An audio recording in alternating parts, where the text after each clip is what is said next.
whatever you want me to send it to. Yeah, you can. I don't know if I can do your Yeah, I don't think you District can. 2. Yeah, just share it to my personal one. That works. Okay. Then you can share that after.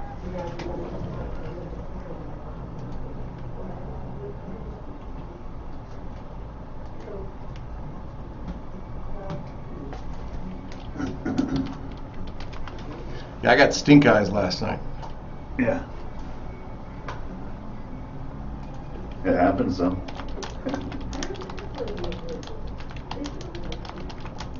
But I got a long memory. Well, I'll talk to you later about something else on that too. Okay.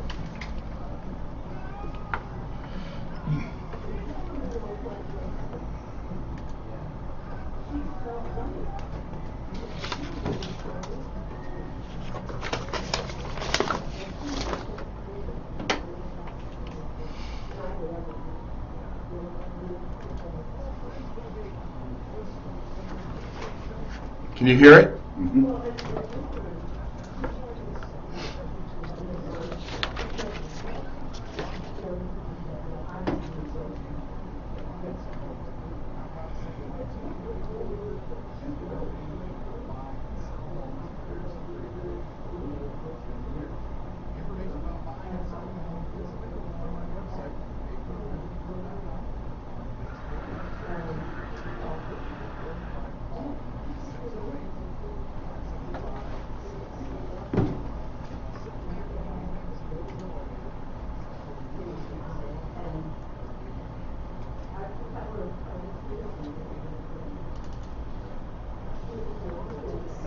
Prairie Real Estate Show with your host, Bill Baker.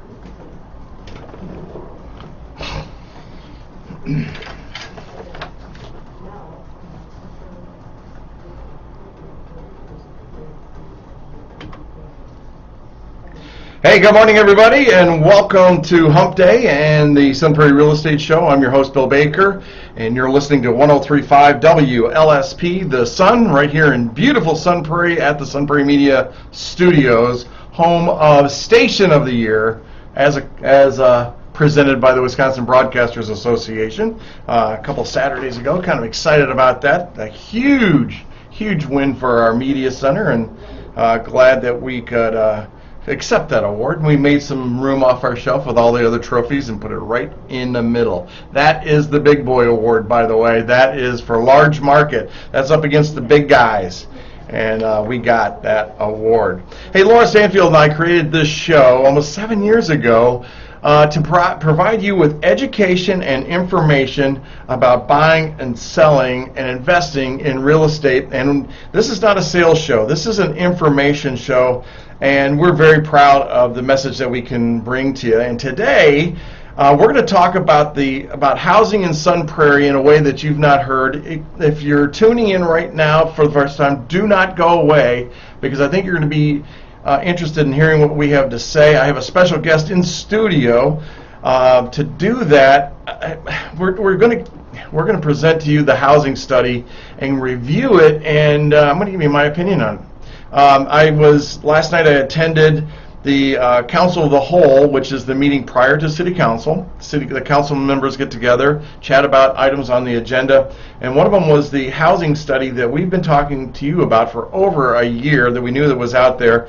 And I got to tell you, I put about 5 hours of prep into this thing, and I probably had about a 10-minute window, maybe, and got fired up about it. I was glad I got some of the message out, but at the same time, I didn't get all of the message out that I wanted to. And then to be looking across the room at different individuals and seeing what I'll call stink eye, and it just sent me into a different mindset, and I just wanted to get off the podium. And I will kick myself forever for doing that. I should have taken my time and gotten out all the details, but I did not. And but we're going to talk about it right now. We got an hour to do this. Now, in studio is our newly elected alder, one of our newly elected alders, Brent Eisberner, who's the alder in my district, the greatest district in Sun Prairie, District 2. And we're going to talk about last night and and chat a little bit about how we view this. And I got to tell you, Brent, what was cool was how you broke down that housing study last night on some things that other alders didn't even consider, and also staff kind of missed. And so welcome to the show. Yeah, thanks for having me. And, there you go. Can you hear me now? Now I can hear you. Perfect.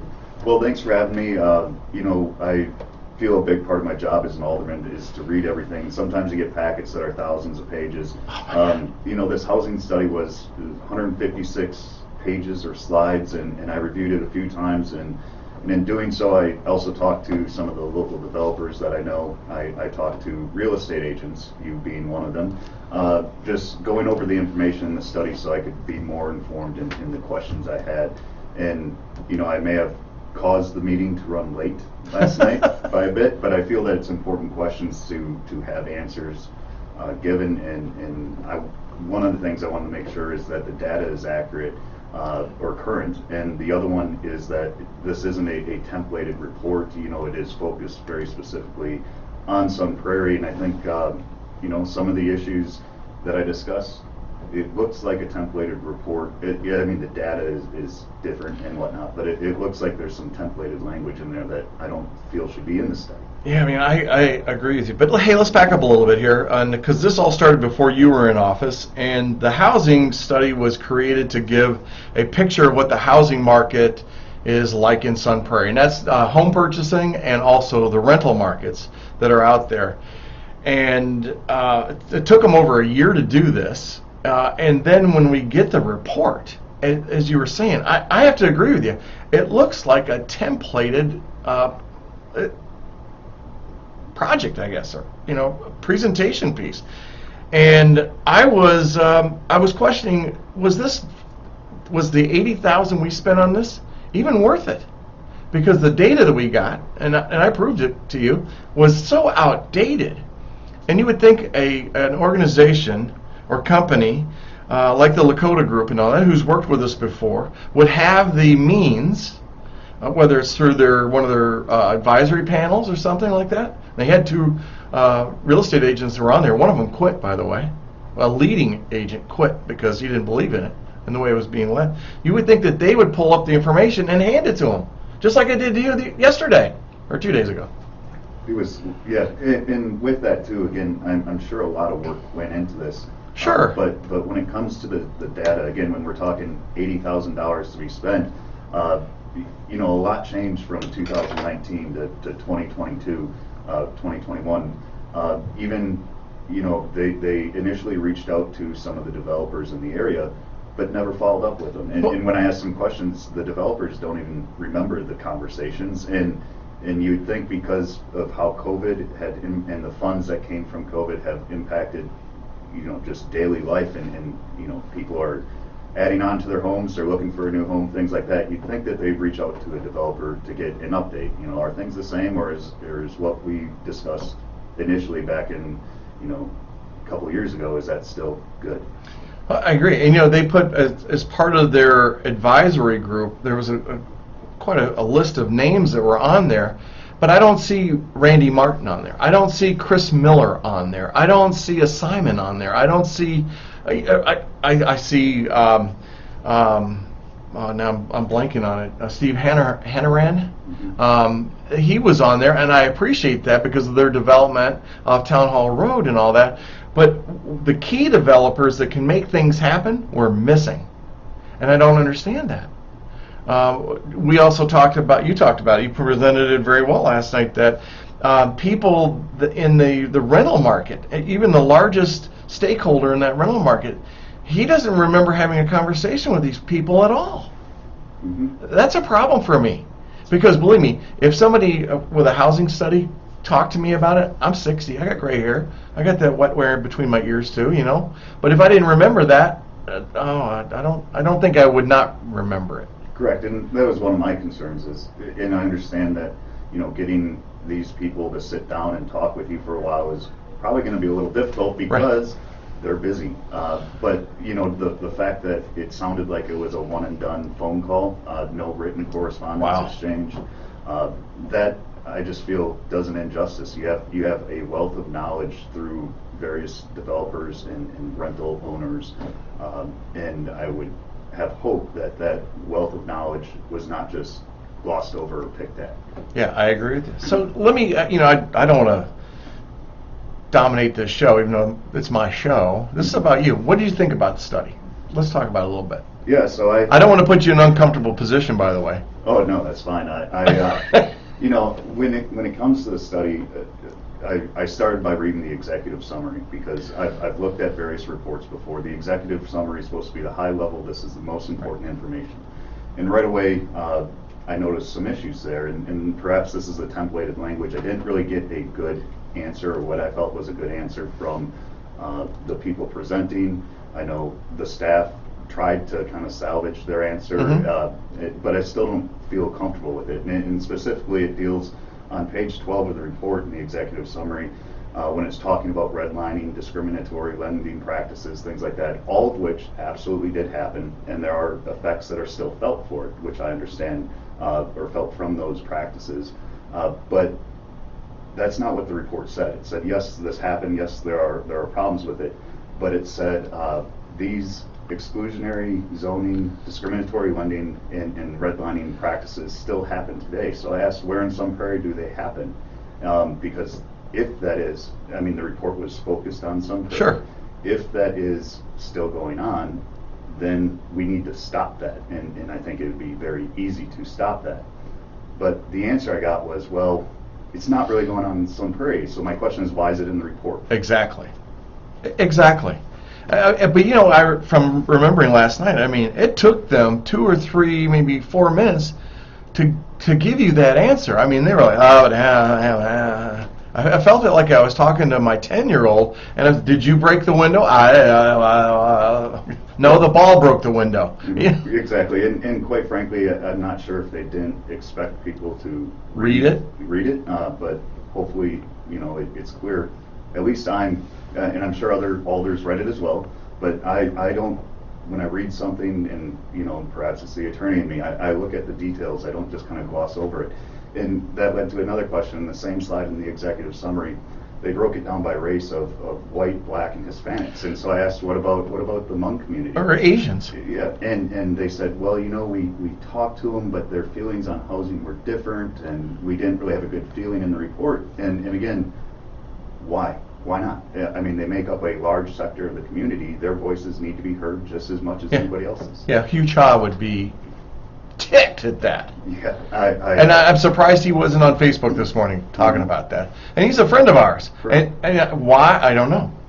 Yeah, they had a different view on it, so we didn't put it in there. Hello? Mm-hmm. Just because it's different, it makes it wrong? Correct. Come on, give me a break. So, that's just kind of the high-level things in the executive summary that I disagreed with. And some of the questions, because I was asking, a handful of questions, and I understand it's a public meeting. It shouldn't drag out that long, so I was trying to be quick. But one of the things I didn't talk about at the time was they have data in there from who lives in Sun Prairie and who works outside of Sun Prairie. That was awesome, by the way. And so if people, and they show 15,838 people live in Sun Prairie, but they're employed outside of the city. What are we doing, or how does this housing report give us answers to keep them in Sun Prairie? Sure. To support the local economy, to build businesses. And I think that's a big section that's missing from the study is commercial real estate.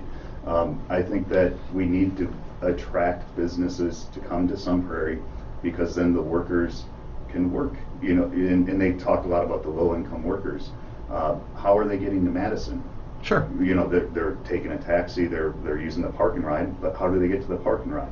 So I think that if we can encourage the commercial aspects of it, it'll just support the local economy, which will support the workers that appear to be the main concern of the study. And real quick on that. Go ahead, take your time. We got an hour.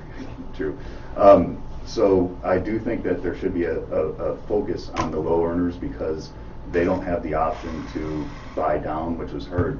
But in another part of the study here, it showed the housing stock available and renting available based on income levels. And the largest difference was at the higher end of the spectrum, which forces those people to buy down into the lower levels, and Right. that lowers that stock, so the people in those levels buy down, and what ends up happening is, the lower middle class gets squeezed out. Either they're paying too much, or there's just no stock available for them. Now, I want to hit on what he just said, because what he just said was priceless, absolutely priceless. You want to know why our apartments are full? Why they're at 92, 96%? Now, somebody like Patriot Properties, which is a group that I know, I communicate with, I'm contacting these groups all the time about what's your occupancy rate, what are you charging for your properties or your rents and all that. And so 92%, 96%, they're at that percent because they're flipping their condos, they're painting, they're carpeting, they're getting it ready, they're repairing and doing stuff like that. But what's happening is people out there that cannot buy a house. And now, as of yesterday, we had 17 properties. There were 25, but there are only actually 17 that were available for you to purchase. And the others are ghost listings. Those are the new construction that are listed as active, but it's a fake house. It might be a picture of a model or something like that. Viridian does this all the time. But so we have 17 houses out there. So somebody that goes out and they're moving into Madison. Oh my God, don't ever move to Madison.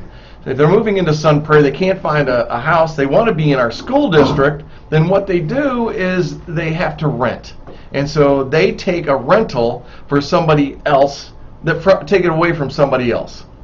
Or they buy a less costly house just to get the house, because it is wealth building and they know they're going to be there for a short time.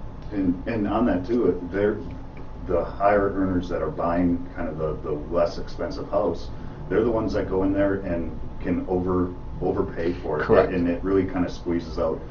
You had some data last night that showed that the buyers in the $300,000 to $400,000 range are really having a very difficult time finding anywhere, because again, there is just a shortage of housing stock available across the spectrum, but most significantly on the upper ends. And we got to do something about it. And what I suggested to the council was everybody put their house on the market. That didn't go over very well. I didn't get one laugh, one smile. I got stinky eye. Mm-hmm. Stinky eye. You know that look. Okay, you know what that look is. Yeah. You've never given that to me yet. Not yet. No. But Brent's right. I mean, if we look just at May, and let's just talk some statistics here, and we'll go back to this. If you look at May currently, if you're buying a house between that 300 and 400,000 price level, take new construction out of that, you're going 35,000 over the asking price, about 9% of the value. Okay, 9% of that asking price. You have the highest over dollars of all the different segments. If I go 1 to 300,000, you're at 5.9. If I go 400 to 500, you're 7.5. And then there are 3 new constructions. So that you got to take those out. It's even less. And you get this 500,000. It's negative numbers. I love that stuff. Give me some negative numbers.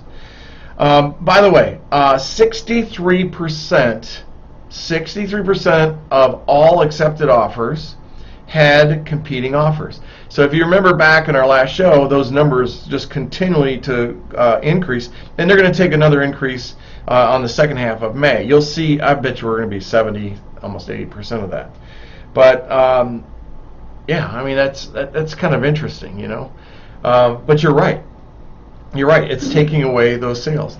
The question is, this housing study was supposed to give us the answers on how to fix this. Yep. And sorry to interrupt you. No, you're not interrupting. You're my guest. I know. I was just going to say part of it too is the solutions from the study is to create more government, create a housing committee, create a staff position there. In my mind, that's not a solution. That is another budgetary line item that we have to go into, and I ask questions about where's that money coming from, and we can talk about that in a second. But the taxpayers paid a lot of money for a study to look at what is going on and how do we correct it, and the answer that appears to be in there or at least the most immediate answer, is to form a housing committee and get a housing staff person on the city's payroll. And you and I were talking earlier, I think that whenever the solution is more government or more government positions, rarely does it work out well. We can look at, we had the war on drugs and we created a bunch of federal task force to do that. Our drug epidemic has just exploded. We can look at the war on poverty. Well, I think we have more poverty now than we did before. And so it's not that, it's not a possible answer, but to have that be the first thing really kind of rubs me the wrong way. Yeah. And then when we talk about funding it, so, I asked the question, where's the money coming from to fund this?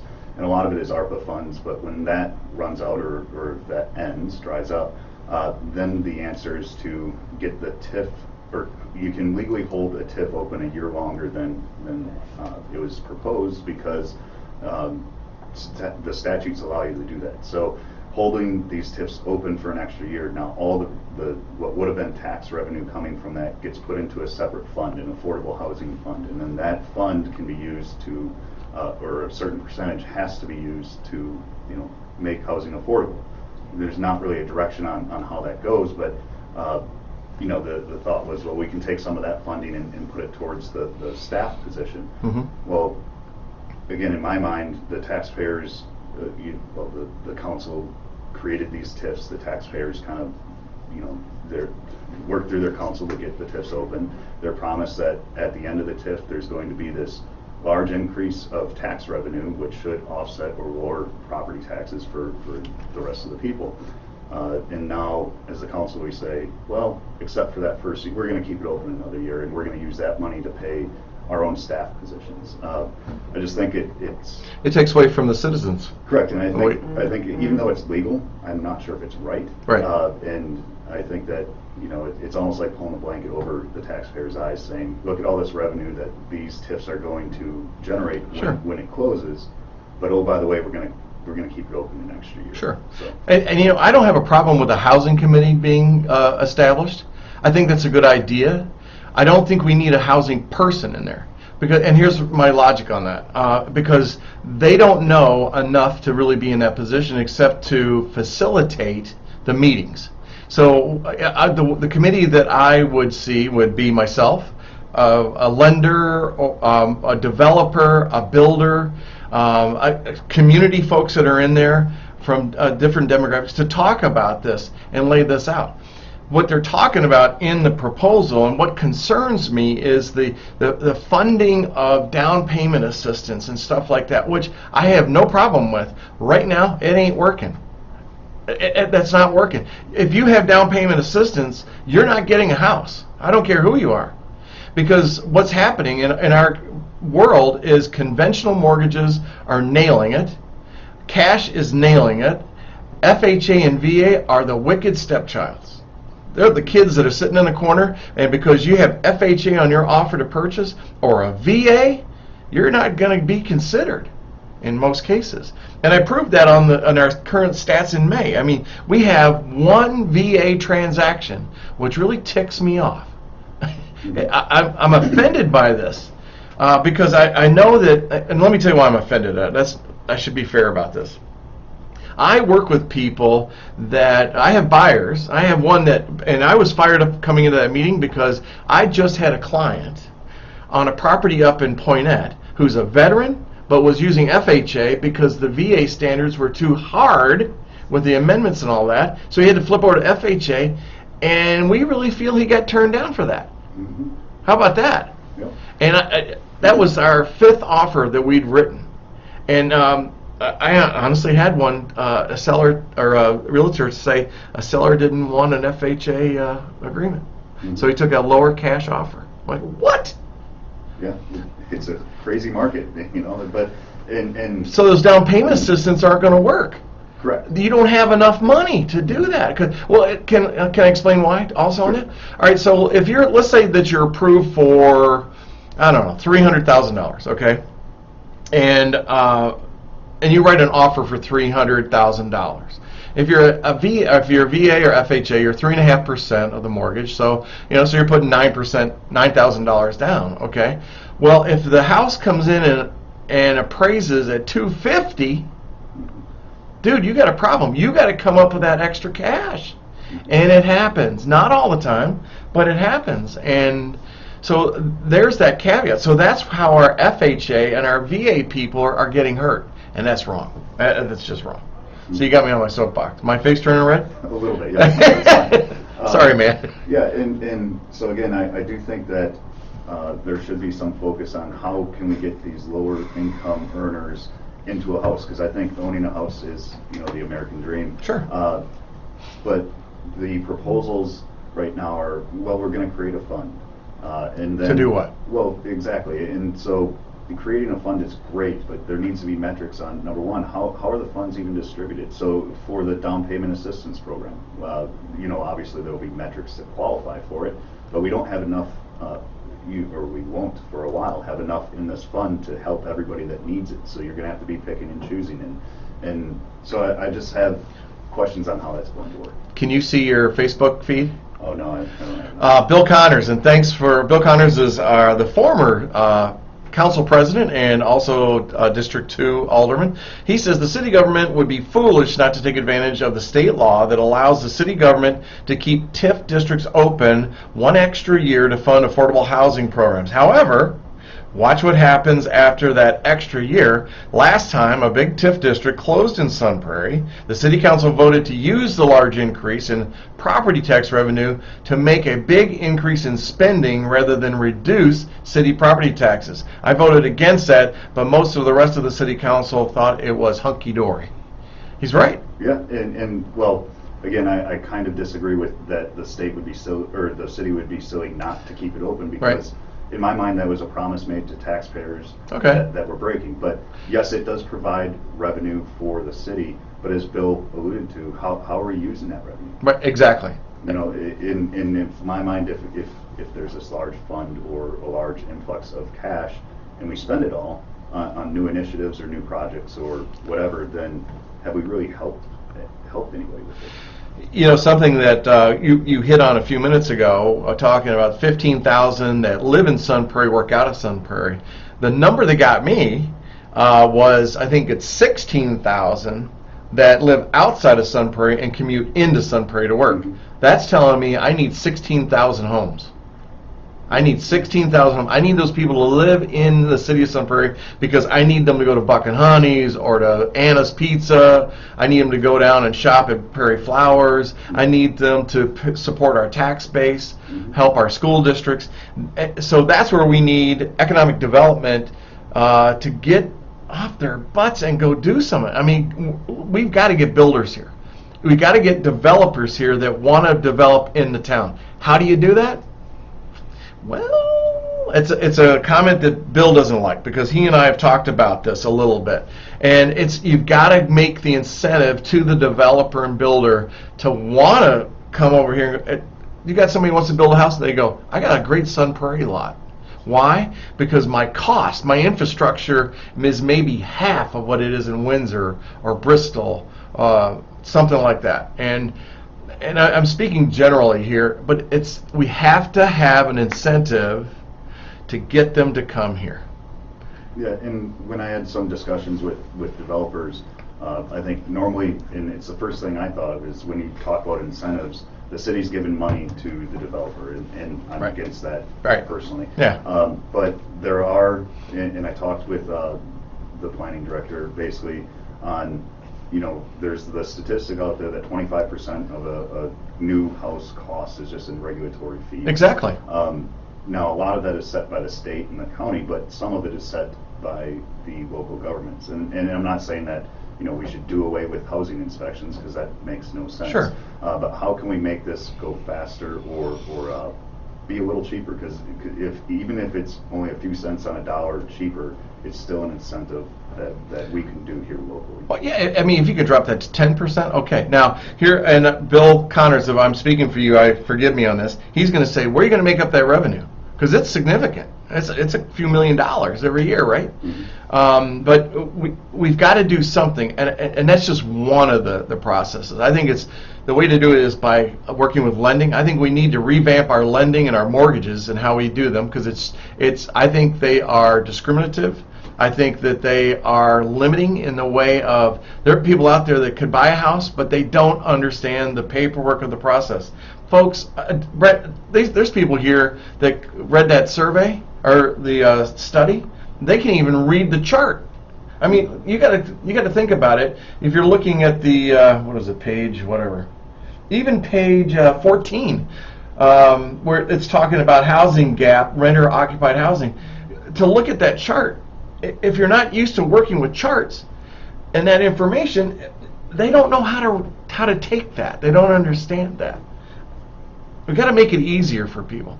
Our design, our developers, get them in here. We need the good guys here. Now, do we need to talk about the design?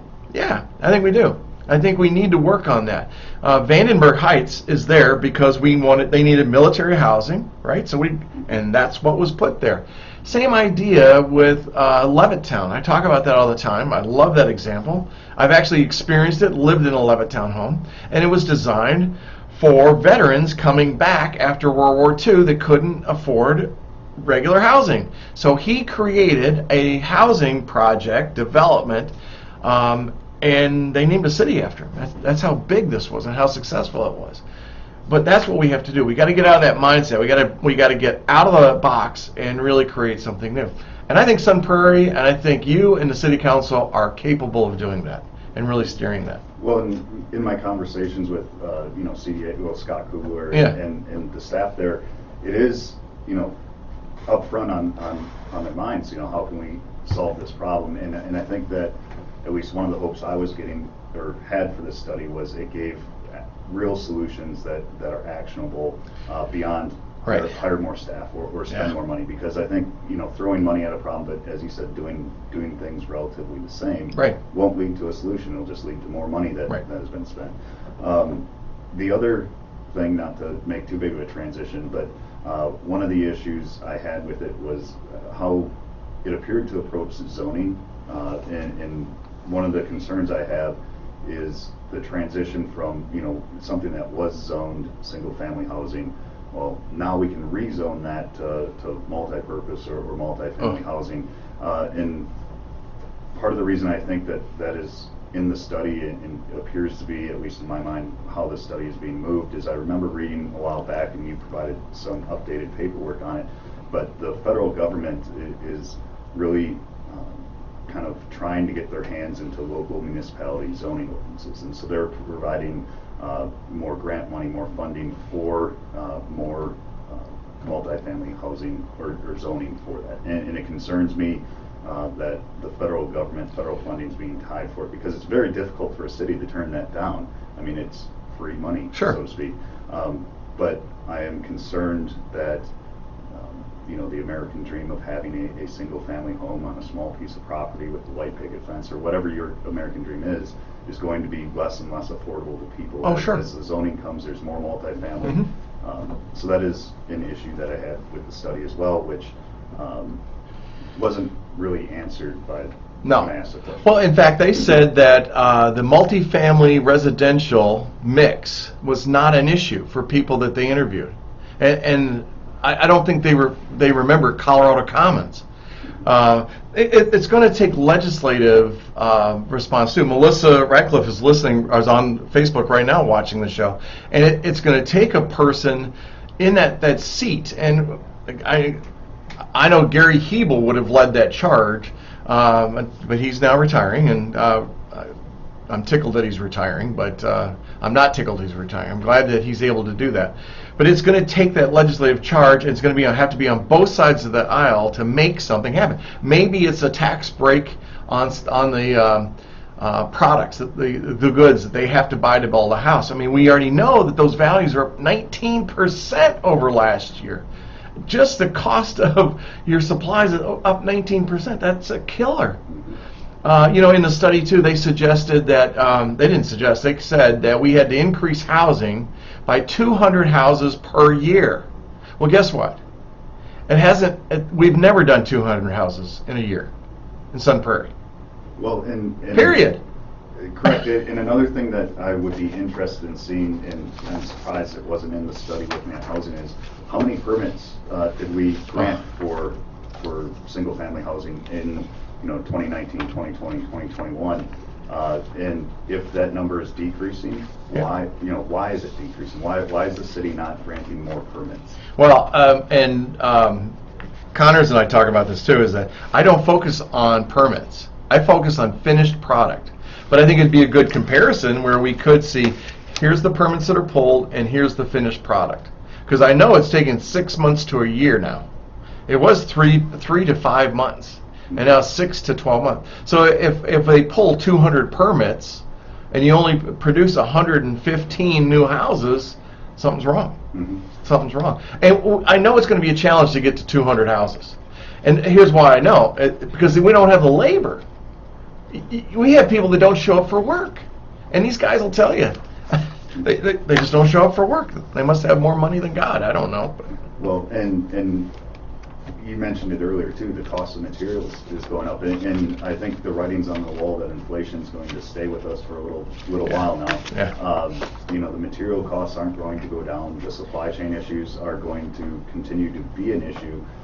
And this gets into a lot of things that the city can't directly affect by any means. Sure. But it definitely plays a part. And I didn't see anything in the study as it related to the cost to build a house with regards to inflation and Right. How Oh my gosh. how can we stop that or slow it down, and perhaps we can't, but even if we can't, we need to know that problem exists so that when we are approaching or have developers approach us, Mhm. we can just be in the same ballpark, Sure. with what this is going to cost, what we can get from the developer, how long it's going to take, and compare that to our population numbers. And let's take a break here and talk a little bit about how we got here. Okay, the housing challenge. I don't want to call it a crisis because I want to call it a challenge. What's happened is because inventory being low, demand being high, interest rates being low, the market has just shifted to a very strong seller market. There are multiple offers on almost every transaction. We know over 60%. And houses are being sold over the asking price, which that bothers me, by the way. I think it should be priced correctly to begin with. But anyway, but what I do know is even though interest rates have gone up 2 points since January, the demand has not fallen off. Not in my world, not in the Wisconsin world. I still have over 40 buyers wanting to buy a house, and I don't have enough houses, And so if you've got a low inventory, high demand, prices are going to go up. Okay, that interest rate that went up, I don't know why the Biden administration decided to do that. Because the reason that happened was they decided to sell all these mortgage-backed securities that the government had been purchasing for several years, and the timing on it was terrible, I think. Well, I'll disagree with you only insofar That's okay. as You can. I think it's the Fed's way of trying to slow down or limit the inflation that's going on, because there's been so much money printed in the last couple of years. I mean, going back to the end of the Trump presidency. Sure. You just have all this influx of cash, which devalues the dollar. And I think that, if you look back into the 80s, so I was a little kid, but the same thing, if you wanted to get a mortgage for your house, you're looking at 13, 14%, Mm-hmm. and they did that to kind of limit the lending or the amount of cash that's out there for people to get. That was Jimmy Carter back. That was in the 80s, 80 and 79, 80, 81. That was surviving Jimmy Carter, but you weren't born Before my yet. time. You weren't born yet. But here's the concern that I have on those mortgage-backed securities. It's pushing a demographic or two out of the purchasing process and forcing them to spend more disposable income by being in a rental property. And if I put them in a house, that disposable income now goes to, where Culver's for here. We could use local stuff. Dailies, it could go to Dailies or any of the local businesses that are here. But because they're in that rental, now that disposable income is not being used. It's supporting their housing. Because here's what's happening is you get those houses that are lower priced. What was the one I used last night on Oddly, it was 254,000 is the asking, sold for 303, $48,000. That's a first-time home buyer house. Not now. So those interest rates are also to the point where it's affected affordability, and it just shoves that bottom right out. Mhm. You think about it, every time there's a 1% change, 10% drops off in buying power, and so you really gotta watch that. So you got me on a box today, buddy. Well, and when it comes to the mortgage Wow. interest rates, I don't see them leveling off. I think Oh. that, Oh, no. I don't see us, well, I guess worst case scenario, we'll be back to what I heard about in the 80s. What's that? You know, the 10, 12, 13%. 7 by the end of the year. Oh, yeah. 7 by the end of the year. But I don't think it's going to stop at the end of the year. I don't know. You don't think so? I don't. Oh, man. But again, that's kind of, you're more of the expert on it than I am. I'm just reading a lot. But Fake news, man. Fake news. Yeah, there's a lot of it out there. But when it comes to the mortgage rates and interest rates, I don't see it getting better No. anytime soon. And like you said, it is going to prohibit people from purchasing a house. I can't imagine 8 years ago when I moved here, 9 years ago now, almost 9, what house I could afford. Like, thankfully the market was different and we could afford a house. But when I see the neighbors' houses selling around me, it just blows my mind at it. So I feel very bad for people looking to buy a house, especially in Sun Prairie, Right. because the stock is low. And I don't think that the housing study really gave us a clear path forward on how to fix the housing stock issue, because I think if we can get more stock, then that will, in theory, lower prices. Circle Drive, Mhm. your street. Yep. Dina, Yep. her house, Yep. listed at 387, sells at 440. Yep. 50,000 over. Mhm. 50,000 Yeah. over. Yeah, Yeah, that's your neighbor, buddy. Oh, I know. I talked to them. I wanted to put my house on the market after that. Well, but, yeah. you did. I didn't get that call.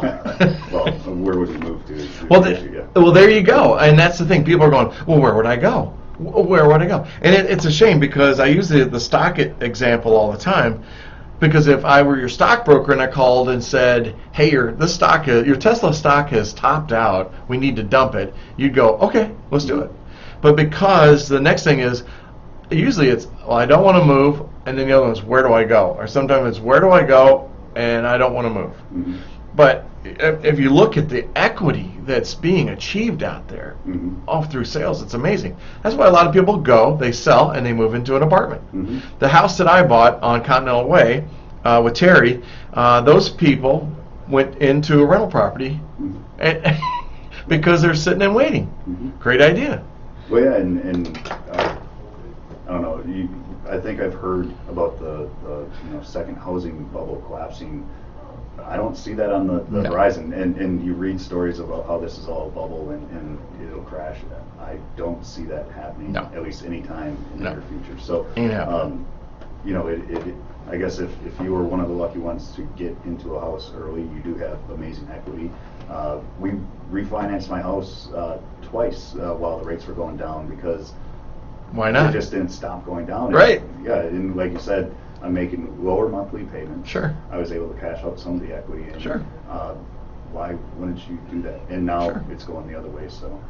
Well, but the equity's still there because Oh, yeah. the values are still going up. I mean, it's crazy. I mean, our median price in April, and I think I was sharing this with everybody last night, was $445. Without new construction, was $432. Mhm.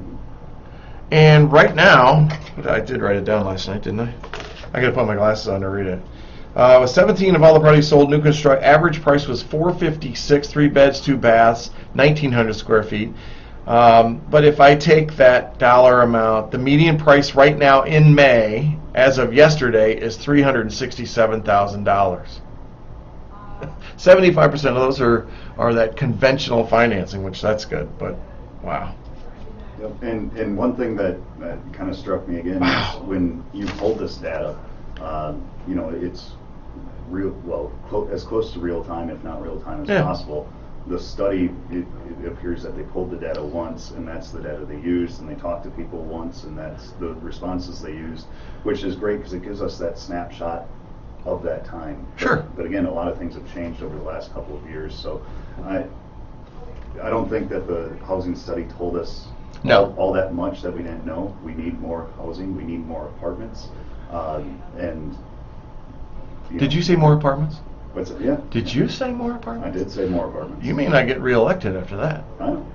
But But it's true. Yeah, if we want to continue to keep rents lower, we need to have more of the stock. Now, I'm not saying that we should only be building apartment buildings in every neighborhood. That doesn't make sense. There is a lot of pushback on the NIMBY, not in my backyard. NIMBY. So, there is I think that the city needs to be conscious of where they're placing them. And the last concept that was before the council a few weeks ago about a new apartment, well, half apartments, half condos, that came up. I had asked the question, what does this do to the house values around the apartments? And they said every study that we've looked at shows that it doesn't affect the house value. Now, from just my personal perception, would I want a house with an apartment in its backyard, or would I want a house with green space in its backyard? I would choose the one with green space. So I asked for, and hopefully we'll receive the studies they used or that they had to get that information. Right. And hopefully it's a local study. I mean, it shouldn't be that hard to find the new constructed apartments around here and look at the house values around it. Compare it to the inflation rate in the area, and you should be able to see if the home values increased, decreased, or not. I can tell you for a fact, as a realtor, that the Colorado Commons project lost 2 sales because I was showing houses over there, and God, what's that street? And I'm spacing on the street. It's not Michigan. Come back this way. But anyway, we went over. We looked at the house, and the husband says, "Well, what's going in there?" And I said, "That's an apartment building." Why would they put an apartment building in a neighborhood? And I'm like, that because they approved it. And he says, we don't want to live here. I'm like, okay. He goes, it's a shame. We love the house. We were talking about an offer, and now that we see that, I don't want to do it. Because we came in the other way and went out by Colorado Commons. And that happened to me twice. So it does affect sales, and it does affect value. Correct. But one of the things, the reason I'm interested in the studies that they reference saying that it doesn't happen with value is, is this a public education thing, or there's a stigma about apartments that, forces people not to buy houses near there, which I think would affect the value of the house.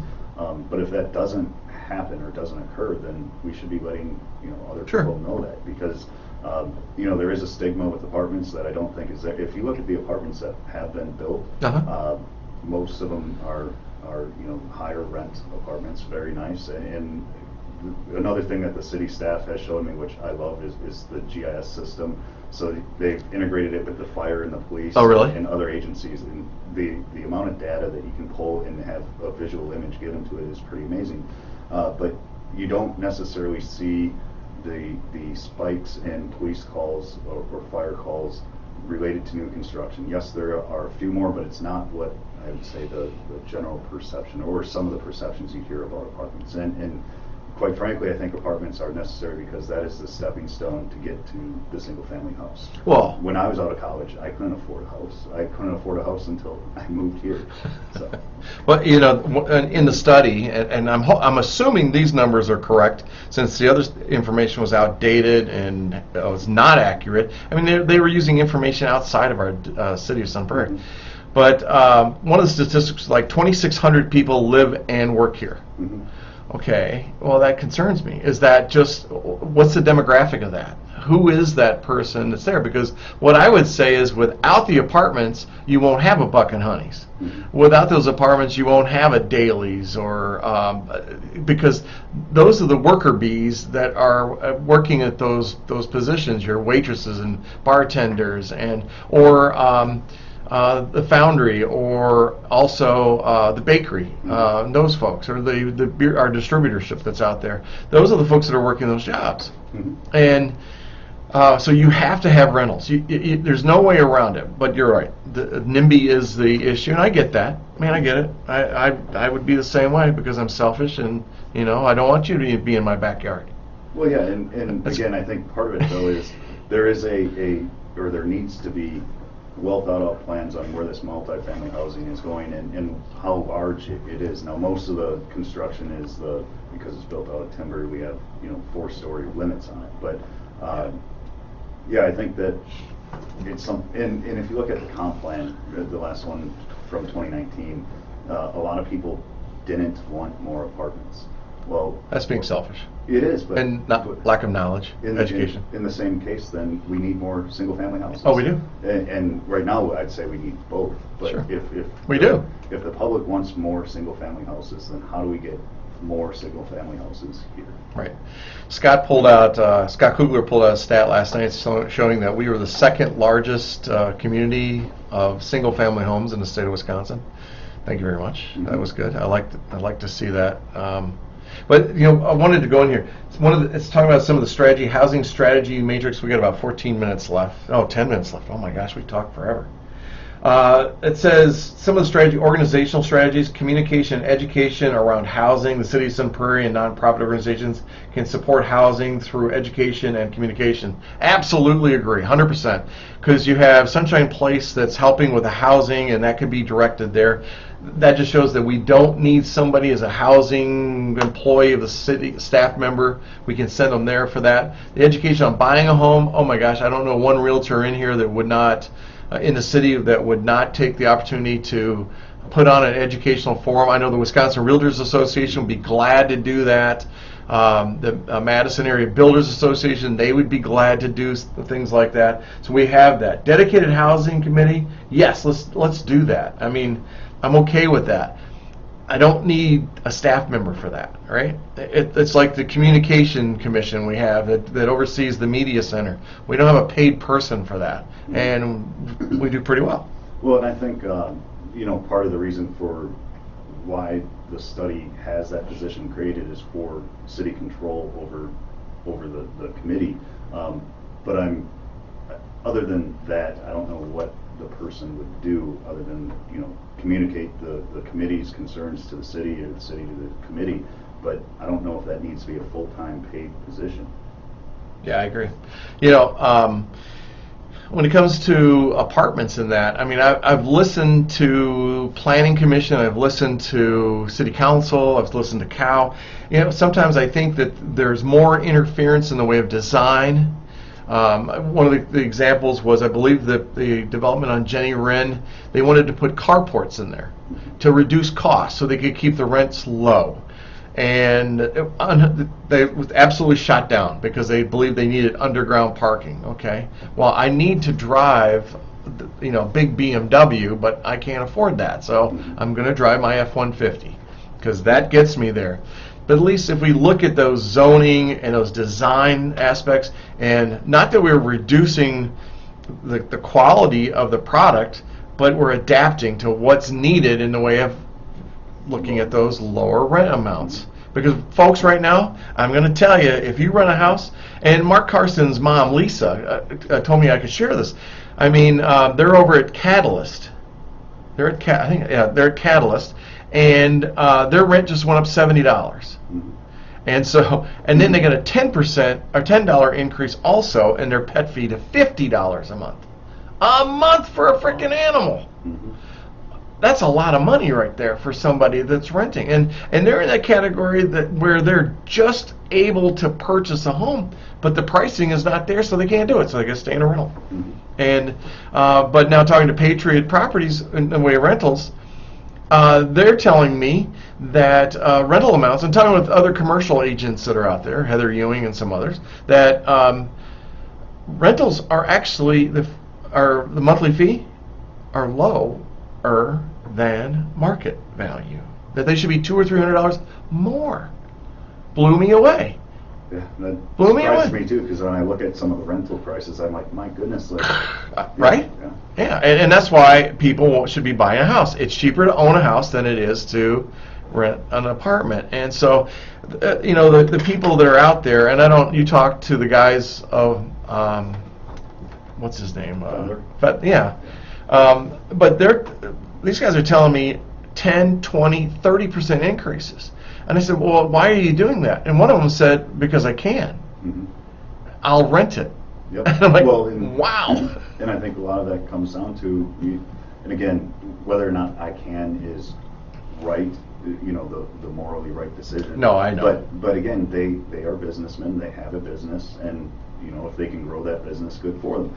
But part of the reason they can charge more is because we have a single family home shortage, so people in the higher brackets are purchasing down or renting down, and they can afford an extra few $100, but people on fixed income, they can't afford that. No. And now where are they going to live? I don't know. The seniors are the ones that bother me, because I know it's going to put a hefty stress monger on their shoulders in the way of dollars. I mean, some of the condos are where did I used to live? Capital. What is that? I can't even think of the condo I used to live in on Liberty. 55 plus housing. Our monthly fee, our condo fee is $325. Oh my gosh. Mm-hmm. That's too high for a senior. Mm-hmm. It's too high for a senior, but Hey, we got about 5 minutes left in this. Let me give you the stage. So you're the new city council person, and thank you for doing that. Thank you for being out there. I really appreciate it, and thanks for representing our district. Just make it the best one, okay? It already is. Oh, there you go. So what was it like making that transition? Was it like drinking from a fire hose, or? Yeah, still drinking from the fire hose. I have some more meetings later later this afternoon with other city staff. I've met with a lot of them. You see a lot of behind the scenes, which is good, and part of my goal is to communicate what the staff is doing, because I do think we have an amazing staff, and the CDA and planning. Once you understand the why, it kind of makes a little bit more sense. Sure. I still have opinions on some projects, but I think that the staff is great, and I'm just scratching the surface on all of the knowledge that they have. One thing that I have asked to do with the various department heads that I've gone with, and they all were very supportive of the idea. We'll see when it happens, but one thing I want to do is find one of their employees or be assigned to one of their employees and shadow them for a half a shift or a shift, so I can see what they do. And so for Parks and Rec, I'm planning on going around and doing some of the pond surveys that they got going on, just to see what they do and how that data gets fed into the GIS system and is populated. Already done ride-alongs, doing the Citizens Fire Academy, which shout out if you have an opportunity to go to that, go to it. It is a lot of fun and you learn a lot. Public Works, hopefully eventually I can get on a snowplow if this winter works, so I can see some of the issues that you're going to be driving it. No, no, I won't. But and even with some of the planning and development, tagging along to new construction projects and watching them put in the underground stuff, so I have an understanding that if I have an idea or suggestion, what is that going to snowball into work for the little or the lower level employees?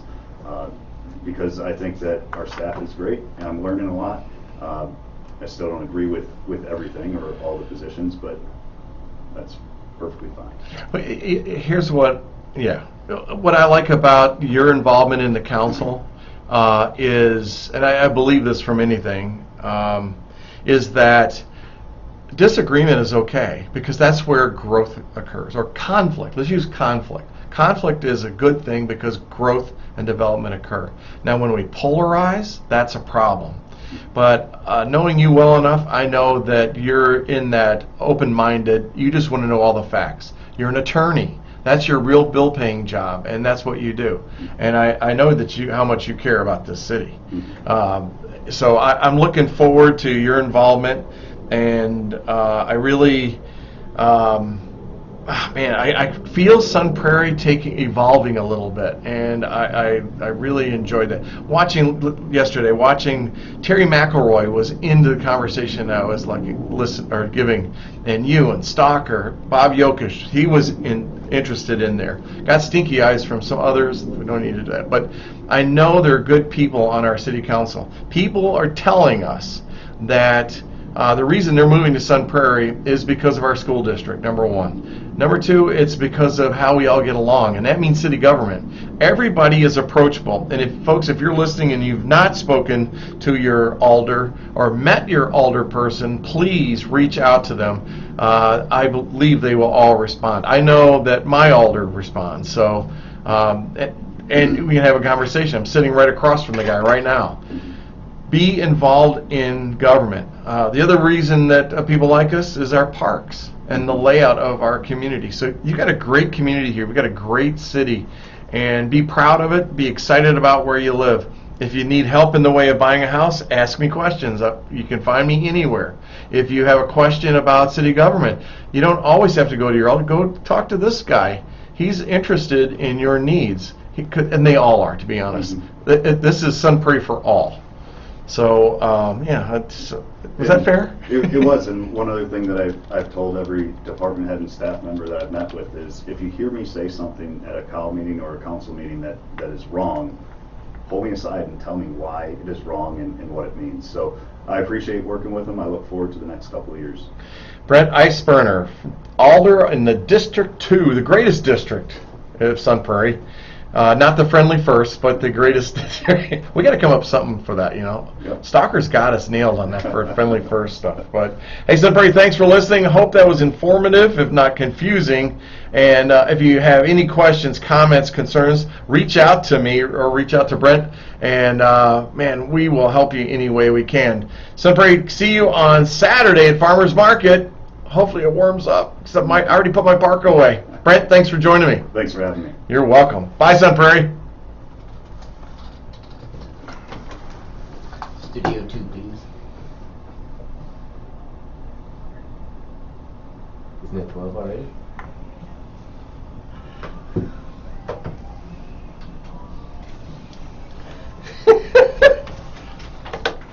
It should be on there. Man, I wonder what got Bill chime in right You're still on Facebook. Okay. Just letting you know. Yep. Oh, he watches the show once in a while. That's good. Yeah, I appreciate enjoy